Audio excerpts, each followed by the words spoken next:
नमस्कार। मैं निर्मल श्रीवास्तव नीरज पांडे के साथ आप सबका अभिवादन करता हूं, वंदन करता हूं।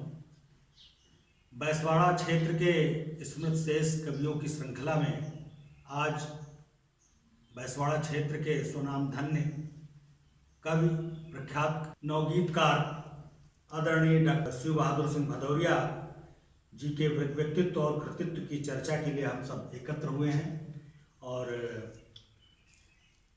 आज हम उन पर कुछ व्यक्तित्व और कृतित्व पर चर्चा करें। इसके पूर्व मैं उनका संक्षिप्त जीवन परिचय आप सबके समक्ष प्रस्तुत करना चाहता हूं। बैसवाड़ा क्षेत्र के धन्नीपुर, पोस्ट महाखेड़ा, तहसील लालगंज, जनपद रायबरेली में जन्मे आदरणीय शिव बहादुर सिंह भदौरिया जी के कृतित्व और व्यक्तित्व की चर्चा हम आज करेंगे। आपका जन्म 15 जुलाई सन 1927 को एक साधारण कृषक परिवार में धन्नीपुर गांव में हुआ।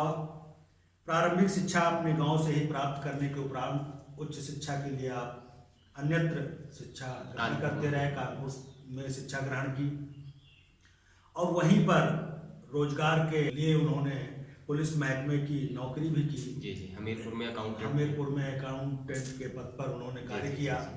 लेकिन एक साहित्यकार का मन साहित्य में ही अधिक रुचता है। उन्होंने साहित्य को जीविकोपार्जन का क्षेत्र बनाते हुए उन्होंने बैसवाड़ा इंटर कॉलेज में प्रवक्ता पद पर कार्य किया और बाद में degree college, Baiswara degree college की स्थापना के बाद वहाँ पर व्याख्याता और हिंदी विभागाध्यक्ष के पद को उन्होंने सुशोभित किया और उसके पश्चात कमला नेहरू डिग्री कॉलेज तेजगांव की स्थापना के उपरांत वो संस्थापक प्राचार्य के रूप में कार्य किए और वहीं से वो सेवानिवृत्त भी हुए। तो उनका जो व्यक्तित्व था वो नितांत अनुसरण करने योग्य है। मैं उनके कृतित्व के विषय में चर्चा थोड़ा सा करना चाहता हूँ। उन्होंने कई पुस्तकों की रचना की। प्रारंभ में 1953 में उनकी एक रचना सिंजनी नाम से प्रकाशित हुई।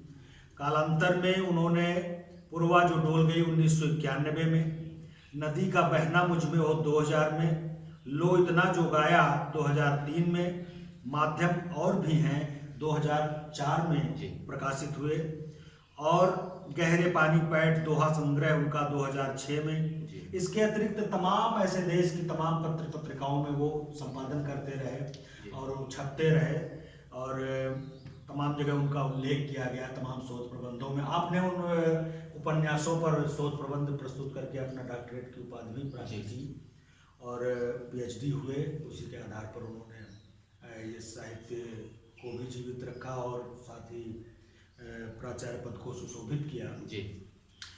सम्मान की बात करें नीरज जी, तो इन्होंने हिंदी साहित्य संस्थान का वर्ष 2000 में साहित्य भूषण सम्मान आपको प्राप्त हुआ था और वो सम्मान उस समय 50,000 रुपये का होता था। इसकी चर्चा भी बहुत हुई। देश की अनेक साहित्यिक संस्थाओं द्वारा वो समय समय पर सम्मानित होते रहे और आपका देहावसान 7 अगस्त 2013 को हो गया था। तो कुल मिला के अब उनके जो व्यक्तित्व और कृतित्व की चर्चा है हम उस पर आते हैं। और नीरज जी, डॉक्टर शिव बहादुर सिंह भदौरिया के कृतित्व पर आपका क्या नजरिया है, ये मैं जानना चाहता हूँ। सर्वप्रथम तो मैं हिंदी नवगीत के शलाका पुरुष डॉक्टर शिव बहादुर सिंह भदौरिया की स्मृतियों को बहुत बहुत प्रणाम करता हूँ। डॉक्टर शिव बहादुर सिंह भदौरिया का स्मरण जब भी मेरे जहन में आता है तो मैं श्रद्धा से भर जाता हूँ। वे हमारे बैसवाड़े के एक ऐसे गौरव पुरुष हैं, एक ऐसे पूर्वज हैं हमारी शब्द परंपरा के, जिन्होंने इस बैसवाड़े को गौरवान्वित किया और इस बैसवाड़े अंचल की शब्दावली को, बैसवाड़े के आंचलिक बोध को राष्ट्रीय फलक पर स्थापित करने को उपक्रम किया। बात जब भी नवगीतों की आती है, जब भी नवगीतों का इतिहास खंगाला जाता है तो नवगीतों के उत्स में डॉक्टर शिव बहादुर सिंह भदौरिया की प्रासंगिकता, उनकी चर्चा हुए बिना नवगीतों का इतिहास खोजना कहीं न कहीं बेमानी है। नवगीतों का इतिहास डॉक्टर शिव बहादुर सिंह भदौरिया जी के बिना अधूरा है। 1953 में धर्मयुग में एक कविता दिसंबर महीने में छपी पुरवा जो डोल गई, घटा घटा आंगन में जुड़े से बोल गई। बेशक। और वहीं से डॉक्टर शिव बहादुर सिंह भदौरिया का नाम राष्ट्रीय फलक पर चर्चा में आया। नवगीत पर तमाम वाद और विवाद होते रहे, नवगीत के पक्ष में विपक्ष में, मैं उनमें नहीं जाना चाहता। लेकिन जब नवगीत दशक 1 का संपादन डॉक्टर शंभूनाथ सिंह जी की अगुवाई में हुआ, उसमें डॉक्टर शिव बहादुर सिंह भदौरिया को उनके गीतों को सम्मिलित किया गया। जिन 10 गीतकारों को डॉक्टर शंभूनाथ सिंह जी ने प्रथम नवगीत दशक में सम्मिलित किया, उनमें डॉक्टर शंभूनाथ सिंह जी स्वयं थे, ठाकुर प्रसाद सिंह जी थे, देवेंद्र कुमार जी थे, और देवेंद्र शर्मा इंद्र जी थे, सोम ठाकुर जी थे, नईम थे, उमाकांत मालवीय थे, भगवान सहाय सरस जी मैनपुरी के बहुत अच्छे नवगीतकार थे, उनको सम्मिलित किया। रामचंद्र भूषण जी सीतामढ़ी बिहार से थे, और स्वयं डॉक्टर शिव बहादुर सिंह भदौरिया, उमाकांत मालवीय जी, इन सबके साथ नवगीत दशक 1 का प्रकाशन जब 1982 में हुआ, उसमें डॉक्टर शिव बहादुर सिंह भदौरिया ने हमारे बैसवाड़े को गौरवान्वित किया। और नवगीत का जो आज हम भवन देख रहे हैं, नवगीत को आज लोकप्रिय विधा के रूप में मंचों पर भी लिया जा रहा है। प्रकाशन के क्षेत्र में भी नवगीत ने जो अपनी दस्तक दी है, उस पर उसकी नींव के ईंट के रूप में अगर डॉक्टर शिव बहादुर सिंह भदौरिया को देखें तो हम निसंदेह गौरवान्वित होते हैं। ये बैसवाड़ा गौरवान्वित होता है उनके साहित्यिक अवदान पर, नवगीत जगत गौरवान्वित होता है उनके साहित्यिक बिल्कुल बिल्कुल बिल्कुल, इसमें तो मैं उनकी स्मृतियों को प्रणाम करता हूँ। नीरज जी ये बताओ, मैं डॉक्टर शिव बहादुर सिंह भदौरिया जी को पहली बार कब सुना आपने, और क्या कभी मंचों पर उनका सानिध्य भी प्राप्त हुआ आपको? डॉक्टर शिव बहादुर सिंह भदौरिया जी को मैंने पहली बार हाई स्कूल का विद्यार्थी था 1999 में, हमारे गांव सताऊं का कवि सम्मेलन था, अध्यक्षता वही कर रहे थे उस कवि सम्मेलन की। जैसा कि आप जानते हैं, मेला ग्राउंड में अध्यक्ष का क्रम सबसे बाद में आता है। मैंने पूरी रात उस कवि सम्मेलन को सुना था, बैठ करके डॉक्टर शिव बहादुर सिंह भदौरिया जी के भी गीत सुने थे। वही मछेरे जाल वही है, वही मछलियां ताल वही है, आश्वासन मंत्रों से झारे नाराजी का भूत उतारे, धूल धौस जमाओ रैली थैली, धूल उड़ाओ जीपे कारें, ऐसा करके कुछ उन्होंने गीत प्रस्तुत किया था। उसके बाद 2001 में डॉक्टर शिव बहादुर सिंह भदौरिया जी को सुनने का सौभाग्य मुझे पुनः सताऊं मेला के कवि सम्मेलन में हुआ। मेरी रचना धर्मिता की शुरुआत 2001 के आसपास होती है। मैं बीए प्रथम वर्ष का विद्यार्थी था, उसी समय मेरी रचना धर्मिता की शुरुआत होती है। और 2004 में पहली बार डॉक्टर शिव बहादुर सिंह भदौरिया जी की अध्यक्षता में काव्य पाठ करने का सौभाग्य मुझे बैसवाड़ा डिग्री कॉलेज लालगंज में मिला था। डॉक्टर भदौरिया जी के सुपुत्र डॉक्टर विनय भदौरिया जी, जो समकालीन प्रतिष्ठित नवगीतकारों में से हैं, उनके आमंत्रण पर उन्होंने भी मेरा नाम उस कवि सूची में डलवा दिया था। मैं बिल्कुल रंगरूट था उस समय, उस कवि सम्मेलन में गया था, उत्साह बस पहुंच तो गया था, लेकिन अंदर से बहुत सहमा हुआ था। वो कवि सम्मेलन एक ऐसे हिंदी गीतों के, हिंदी साहित्य के एक ऐसे विराट वृक्ष की अध्यक्षता में हो रहा था, और उस कवि सम्मेलन में इतने वरिष्ठ कवियों की उपस्थिति थी, मैं बहुत डरा सहमा हुआ था। लेकिन उस कवि सम्मेलन में जब संचालक ने मेरा क्रम लगाया, मुझे बुलाया, मैंने काव्य पाठ किया, उम्मीद से ज्यादा सफल भी रहा। जैसे ही मैं काव्य पाठ करके बैठने को हुआ, श्रद्धेय डॉक्टर शिव बहादुर सिंह भदौरिया जी उठे, एक माला उठाई और मेरे गले में डाल दी। उसके बाद मैं तो बैठ गया, मैं बिल्कुल किंग कर्तव्य विमूढ़ स्थिति में था, मैं बहुत रोमांचित था। मैंने उम्मीद नहीं की थी, लेकिन डॉक्टर साहब ने मुझे अपने आशीर्वचनों से अभिसिंचित किया और मेरे काव्य पाठ के बाद लगभग 10 मिनट तक बोले। अब वो क्या बोले ये तो मुझे नहीं मालूम, लेकिन वो घटना मेरे जीवन की, मेरे कवि सम्मेलनी यात्रा की एक ऐतिहासिक और यादगार घटना है। मैं उनकी स्मृतियों को बहुत बहुत प्रणाम करता हूँ। नीरज जी, एक गीत डॉक्टर शिव बहादुर सिंह भदौरिया जी का जो बहुत चर्चित हुआ, फिर आपने चर्चा भी उसकी की में पुरवा जो डोल गई। अगर वो कंठस्थ हो तो वो गीत इतनी बार सुना गया, मैंने भी उनको मंचों पर से कई बार सुना, लेकिन मेरा मन है कि अगर वो कंठस्थ हो तो उस गीत से ही आज शुरुआत की जाए और डॉक्टर साहब को इस गाने स्मरण किया जाए। डॉक्टर भदौरिया जी के अनेकशः गीत मेरे जहन में है, मेरे स्मृति पटल पर है, और मैं उन्हें अक्सर गुनगुनाता हूँ। हालांकि मेरे पास कंठ नहीं है, फिर भी मैं उनको अकेले में तन्हाई में गुनगुनाने की कोशिश करता हूँ और उन्हीं गीतों की गुनगुनाहट के साथ श्रद्धेय डॉक्टर भदौरिया जी का पुण्य स्मरण किया करता हूँ। बात चली पुरवा जो डोल गई। पुरवा जो डोल गई एक ऐसा गीत है जिसको सुनने के लिए मैंने श्रोताओं को भोर के 4 बजे तक प्रतीक्षारत देखा है। उनके तमाम ऐसे गीत हैं जिनमें बहुत ही प्रसिद्ध गीत पुरवा जो डोल गई है। मुझे वो गीत कंठस्थ है, मैं कोशिश करता हूँ, तहत में ही पढ़ता हूँ क्योंकि मैं गा नहीं सकता। डॉक्टर शिव बहादुर सिंह भदौरिया जी जिस समय पूरी तन्मयता से, पूरी रसमयता से गीतों का वाचन करते थे, कविताओं का पाठ करते थे, तो एक वातावरण, आसपास का परिवेश बिल्कुल सन्नाटे का होता था। श्रोता उनके गीतों में डूब जाया करते थे। मेरी वो सामर्थ्य तो नहीं कि मैं उस तरह से उनके गीतों को गा सकूं, फिर भी उनके शब्द सब जनमानस तक पहुंचाने की कोशिश करता हूं। बिल्कुल बिल्कुल। पुरवा जो डोल गई, पुरवा जो डोल गई, घटा घटा आंगन में जूड़े से खोल गई। पुरवा जो डोल गई, बूंदों का लहरा दीवारों को चूम गया। मेरा मन सावन की गलियों में झूम गया। श्याम रंग परियों से अंबर है घिरा हुआ। घर को फिर लौट चला बरसों का फिरा हुआ। मैया के मंदिर में अम्मा की मानी हुई। डुग डुग डुग डुग डुग बधैया फिर बोल गई। पुरवा जो डोल गई, घटा घटा आंगन में जूड़े से खोल गई। बड़ी तन्मयता के साथ डॉक्टर पढ़ते थे इस गीत को। अगला बंद है, निवेदित है, स्वागत कि बरगद की जड़ें पकड़ चरवाहे झूल रहे। बिरहा की तानों में बिरहा सब भूल रहे। अगले सहालक तक ब्याहों की बात टली। बात बड़ी छोटी पर बहुतों को बहुत फली। और नीम तले चौरा पर मीरा की बार बार गुड़िया के ब्याहे वाली चर्चा रस बोल गई। घटा घटा आंगन में जूड़े से खोल गई। पुरवा जो डोल गई। खनक चूड़ियों की सुनी मेहंदी के पातों ने। खनक चूड़ियों की सुनी मेहंदी के पातों ने। कलियों पर रंग फेरा मालिन की बातों ने। धानों के खेतों पर गीतों का पहरा है। चिड़ियों की आंखों में ममता का सेहरा है। मछली जो छमक छमक नदिया सी उमक उमक। पानी की चूनर से दुनिया को मोल गई। घटा घटा आंगन में जूड़े से खोल गई। इस गीत का अंतिम चरण बहुत सुंदर। झूले के झूमक हैं शाखों के कानों में। झूले के झूमक हैं शाखों के कानों में। शबनम की फिसलन है केलों की रानों में।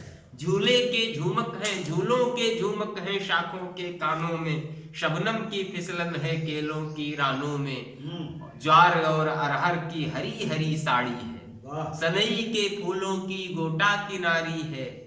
सनई के फूलों की गोटा किनारी है। गांवों की रौनक है मेहनत की बाहों में। धोबिन फिर पाटे पर हैया छू बोल गई। पुरवा जो डोल गई। घटा घटा आंगन में जूड़े से खोल गई। क्या बात है भाई, आनंद आ गया। नीरज जी, आपने पुरवा जो डोल गई उस पूरे गीत के शब्दों को जो हमारे डॉक्टर तो बहुत रसमयता के साथ पढ़ते थे, पढ़ते थे, बहुत अच्छा लगता। लेकिन उन शब्दों को आपने पहुंचाया, बहुत बहुत धन्यवाद। और मैं चाहता हूं कि कोई उनके और तमाम गीत प्रकट चित्रण से संबंधित आए। मैं चाहता हूं कि कोई एक आध गीत अगर और कंठस्थ हो तो उनकी प्रकट चित्रण से संबंधित मानवीकरण जिसमें उन्होंने किया है आप प्रस्तुत करें। जी बिल्कुल, प्रयास करता हूँ। डॉक्टर साहब का जितना भी साहित्य मुझे पढ़ने को मिला, जितने भी गीत मुझे सुनने को और पढ़ने को मिले, उसमें वो कहीं प्रकृति से दूर में रचे बसे हुए हैं। एक ऐसा ही गीत, गर्मी का एक गीत सुनिए, बहुत छोटा सा गीत। गर्मी का सीजन भी चल रहा है, गर्मी का जेठ का महीना चल रहा है और जेठ महीने का एक गीत। अरे क्या बात। जेठ दोपहरी हवा न ढुल के, गीत अगीत हुए पिड़कुल के। ऊसर ठुठहिल खेत लांघते, थके हिरन के पाँव खोजते।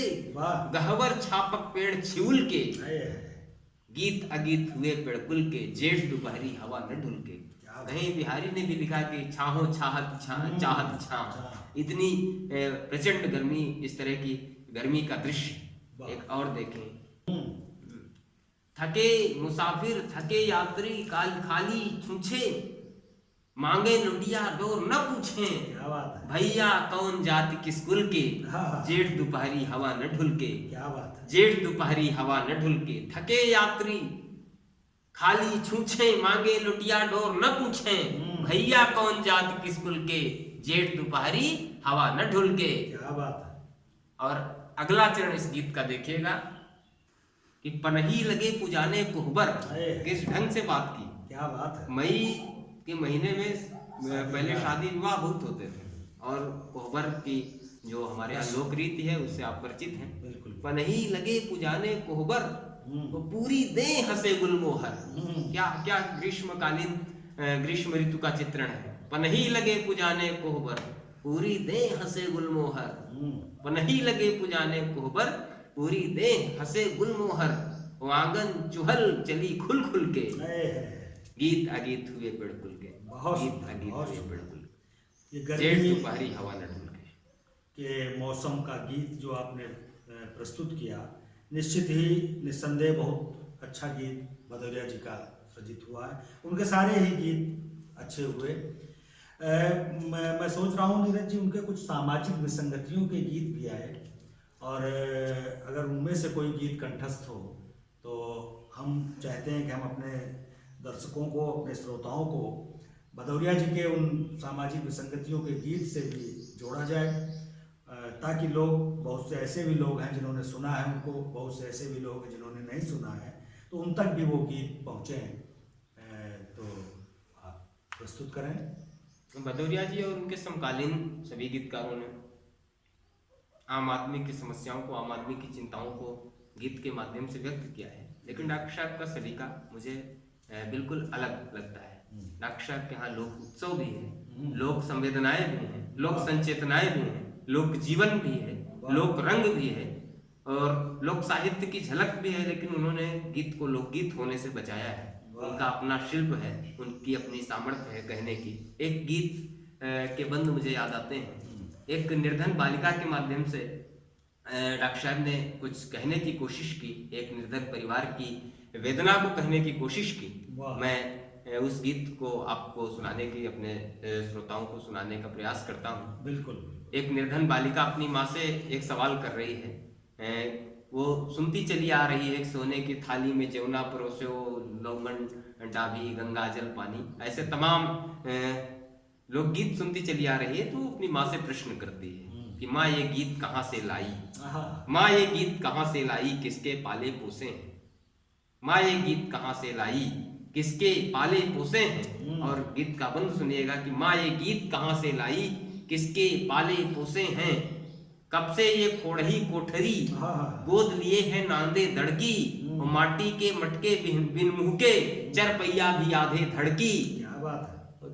जननी कहाँ छिपाकर तूने तोशक तकिए खोसे हैं, माँ ये गीत कहाँ से लाई, किसके पाले पोसे हैं। वाह वाह, क्या बैसवारी शब्दों का। आंचलिक बैसवाड़ा किस तरह से जीवंत हो रहा, अवध किस तरह से जीवंत हो रहा है। अगला बंद सुनिएगा कि कसकुट की नकटी बटलोही, कसकुट की नकटी बटलोही, मटके वही गगरे वही कलमुहे छोटे। कसकुट की नकटी बटलोही, गगरे वही कलमुहे छोटे, 1.5 टांग की लंबी समसी, काट कठौते पिचके लोटे। क्या बात है।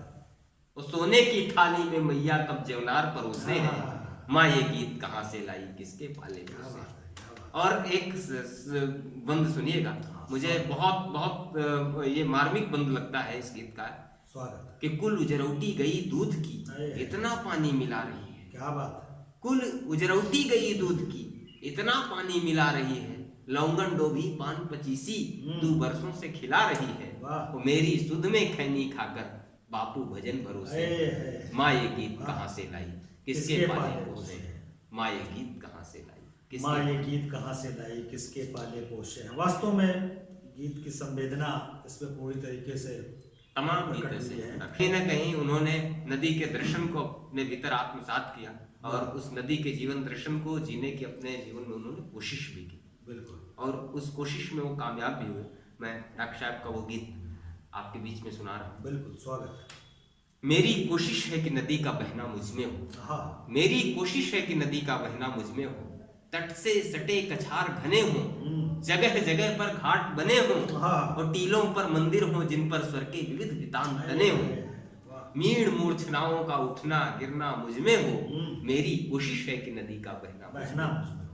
जो भी प्यास पकड़ ले कगरी, हाँ, जो भी प्यास पकड़ ले कगरी, भर ले जाए खाली गगरी। क्या बात है। नदी के माध्यम से डॉक्टर भदौरिया किस तरह बोल रहे हैं कि जो भी प्यास पकड़ ले कगरी, भर ले जाए खाली गगरी, छूकर पीर उदास न लौटे, हिरन की गाय की बाघ की बकरी। वाह, जहां कहीं हो मन, जहां कहीं भी हो बंजर, जहां कहीं हो बंजरपन का मरना मुझमें हो, मच्छ मगर घड़ियाल सभी का रहना मुझमें हो, मेरी कोशिश है कि नदी का बहना मुझमें हो। और अंतिम बंद इस गीत का देखिएगा, स्वागत। इस गीत का अंतिम बंद देखिए कि मेरी कोशिश है कि नदी का बहना मुझमें हो, मैं न रुकूं संग्रह के घर में।